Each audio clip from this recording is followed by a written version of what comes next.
Good morning बच्चों। Please sit down. सब लोग कैसे हैं? मेहनत वो सुनहरी चाबी है जो सभी बंद रास्तों को खोलती है। इसीलिए मेहनत करते रहना चाहिए। मेहनत कभी बेकार नहीं होती। हम जवाहर नवोदय विद्यालय की तैयारी करा रहे हैं। जो भी गरीब बच्चे हैं ईमानदारी से पढ़ते रहे, रोज रोज कुछ नया सीखोगे तो जरूर सफलता मिलेगी। लूसेंट की किताब में से हम एक तरफ से करा रहे हैं टॉपिक वाइज, और विषय है आज गणित, और जो क्लास चल रही है इसकी तरह पर बामन हम पढ़ा चुके हैं, प्ले लिस्ट में जाके देख लें। और 6 क्वेश्चन ऐसे बता रहे हैं जो किसी न किसी रूप में कहीं ना कहीं पूछे गए सवाल हैं, बहुत इम्पोर्टेंट है। चलिए देखते हैं। पहला सवाल, एक अभाज्य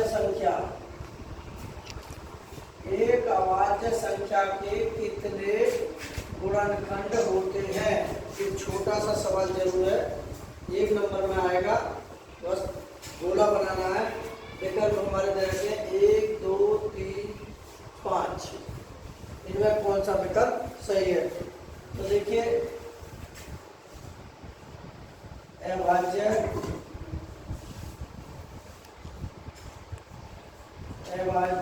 गुणनखंडों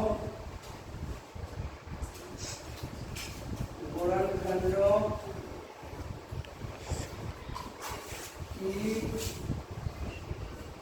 संख्या केवल 2 होती है।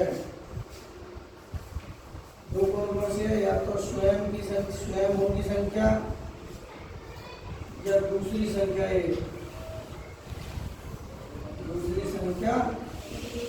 एक है। ठीक है, या तो स्वयं होगी या एक दूसरी संख्या एक होगी। इसीलिए केवल कितने आएंगे? 2।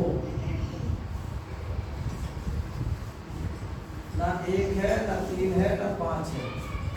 जैसे मान के चलो अभाज्य संख्या, मान के सबसे छोटी अभाज्य संख्या, सबसे छोटी अभाज्य संख्या 2 है। ठीक है, अगर 2 के हम गुणनखंड करते हैं, ऐसे काटते हैं, तो 2 एकम 2। तो इसके गुणनखंड कौन कौन से हुए हमारे?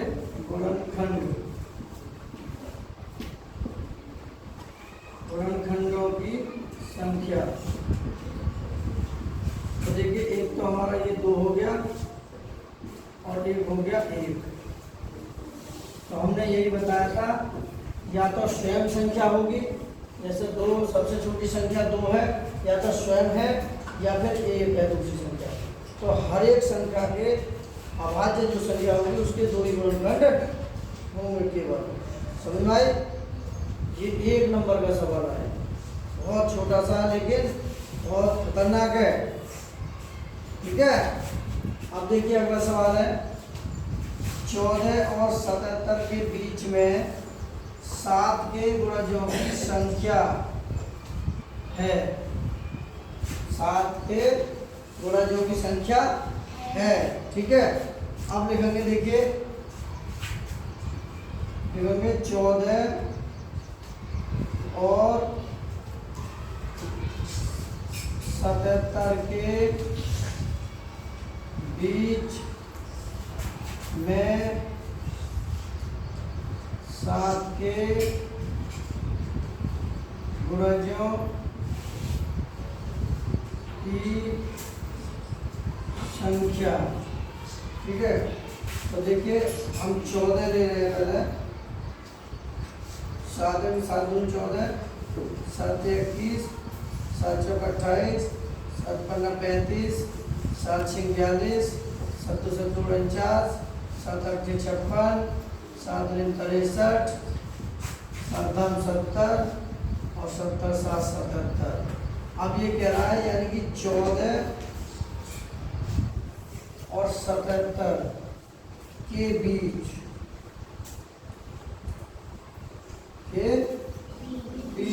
कितने हैं ये संख्या? 1 2 3 4 5 6 7 8। तो 7 के गुणजों की संख्या कितनी है? 7 के गुणजों की संख्या कितनी है? 8। तो ये हमारा क्या है? ठीक है, देखते हैं। 10 नहीं, 9 नहीं, सी हमारा राइट आंसर है और 7 भी नहीं है। ठीक है, समझ में आए? ये केवल इसके और इसके बीच की संख्या पूछ रहा है, तो बीच वाले हमारे सभी समझ में आया? अगर प्यार से देखो ना सब समझ में आ जाएगा। अब देखिए अगला सवाल है हमारा तीसरा। 25 से छोटे 3 के गुणजों की संख्या है। 25 से छोटे 3 के गुणजों की संख्या है। ठीक है, अब देखेंगे 3 के गुणज। 3 के गुणज, गुणजों की संख्या। तो 3 एकम 3, 3 दूनी 6, 3 तिया 9, 3 चौके 12, 3 पंजे 15, 3 6 18, 3 सत्ते 21, 3 अट्ठे 24, 3 सत्ते 21, 3 अट्ठे 24, 3 9 27 और 3 दाम 30। ठीक है, अब एक है 25 से छोटे। 25 से छोटे गुणज, गुणजों की 25 से छोटे गुणजों की संख्या।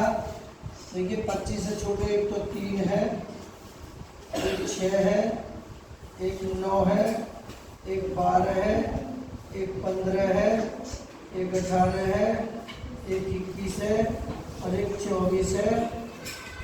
25 तो ज़्यादा हो जाएगा, तो ये हमारे गुण है। तो अब देखो ये कितने बैठ रहे हैं? 1 2 3 4 5 6 7 8। तो कितनी है? 8। ये हमारा क्या है?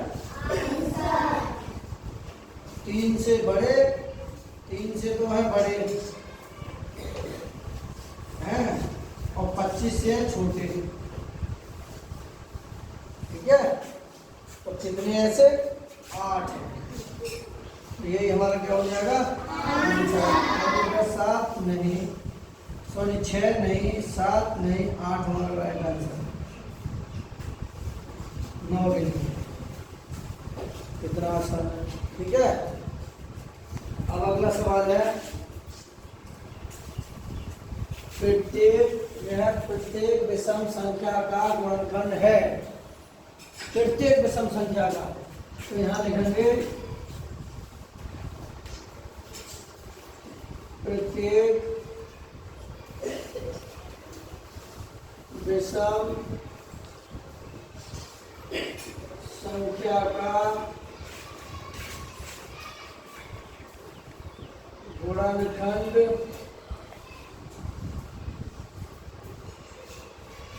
एक है। एक है, जैसे एक का गुणनखंड करेंगे तो 1 एकम, अब 3 का करेंगे तो 3 एकम, अगर हम 5 का करेंगे तो 5 एकम। तो गुणनखंड कितना है हमारा? 1। कितना है? 1। प्रत्येक विषम संख्या का गुणनखंड है 1। ना 0 है, ना 3 है, ना 5 है। ठीक है, तो इसका आंसर कितना आ जाएगा? 1। ये हमारा क्या है इसका आंसर। अब देखिए अगला सवाल, जहां छोटी से छोटी शब्द लिखा हो जाए, छोटी से छोटी, ये एक टिक लगा लेना, ये शब्द आ जाए कम से कम, छोटी से छोटी,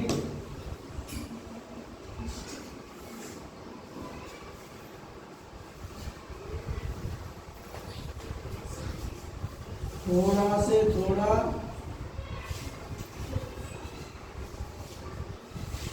अगर ये शब्द लिखे हुए आ जाए तो इसका मतलब क्या है, हमको LCM ज्ञात करना होगा।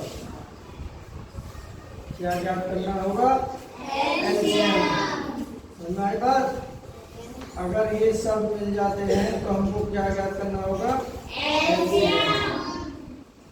अब हमारे पास सवाल है 2, 3, 4, 5 और 10, इसका हमको निकालना पड़ेगा एलसीएम।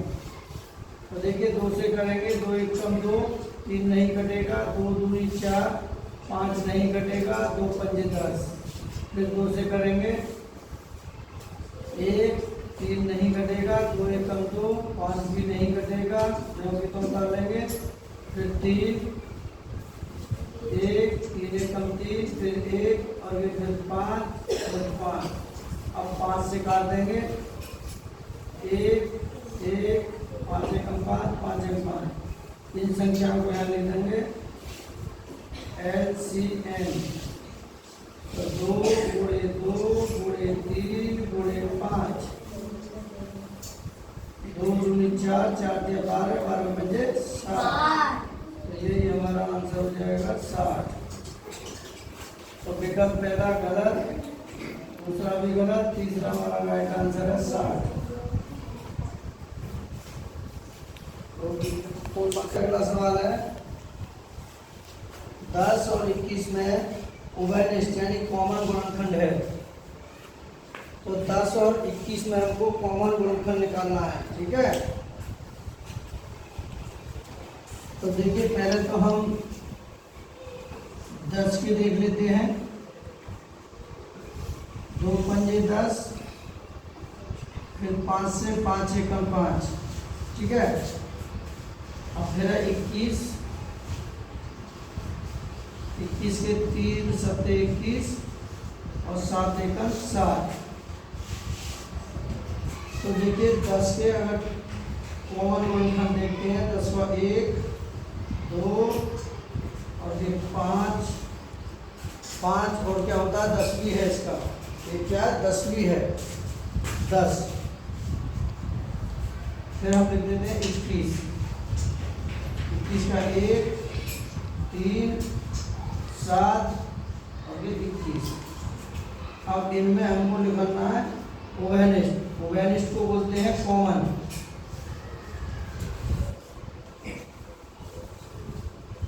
अभिष्ट उभयनिष्ठ कॉमन, उभयनिष्ठ गुणनखंड, गुणनखंड। तो देखिए दोनों में कौन सा मिल रहा है हमारा कॉमन। कॉमन तो मतलब एक ही तो मिल रहा है ये, और तो कोई मिल नहीं रहा। तो इसका गुणनखंड कितना आ जाएगा 1, जो दोनों में कॉमन है। तो यही हमारा क्या हो जाएगा तो विकल्प देखो 1 पहला, इसका राइट आंसर है 1, ना 2 है ना 3 है ना 7, ठीक है। हमने इस तरीका से भी करके दिखा दिया है और इस तरीका से भी करके दिखा दिया है, और फिर हमने यहाँ कॉमन उभयनिष्ठ ले करके दिखा दिया। तो इसका आंसर ये है। तो देखिए हमारा छोटा सा प्रयास था, 6 सवाल थे, बहुत अच्छे थे।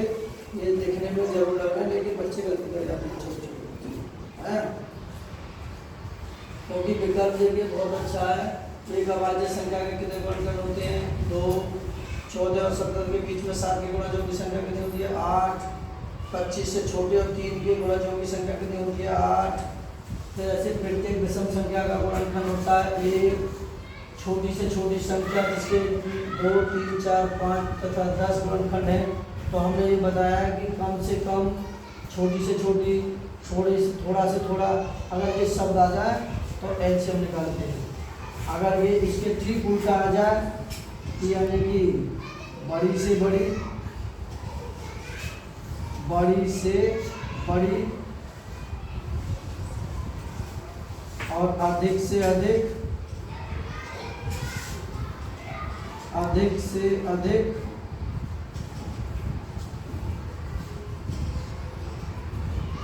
और ज़्यादा से ज़्यादा, ज़्यादा से ज़्यादा, अगर ये तीनों शब्द आते हैं तो इसका निकालते हैं HCF। क्या निकालते हैं इसका? HCF। HCF को बोलते हैं हम मेसेपर, महत्तम समावर्तक,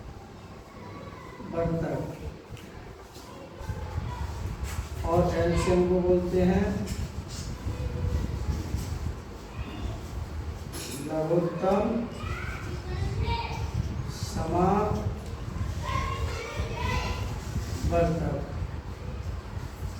ठीक है, तो वे लेसेपर है और ये मेसेपर। मेसेपर वो शॉर्टकट में हाईएस्ट कॉमन फैक्टर, इंग्लिश में बोलते हैं एच से हाईएस्ट, सी से कॉमन, एफ से फैक्टर। इसको लोएस्ट, एल से लोएस्ट, सी से कॉमन, एम से मल्टीपल, लोएस्ट कॉमन मल्टीपल। ठीक है, ये तुम्हारी क्लास में बहुत है। अगर इतने में भी नहीं समझ पा रहे हो तो तुम्हारा पढ़ना बेकार है, इसीलिए अगर सीखोगे तो सीख जाओगे, ऐसी बात नहीं। ठीक है, अगर वीडियो अच्छी लगे तो लाइक करें, शेयर करें।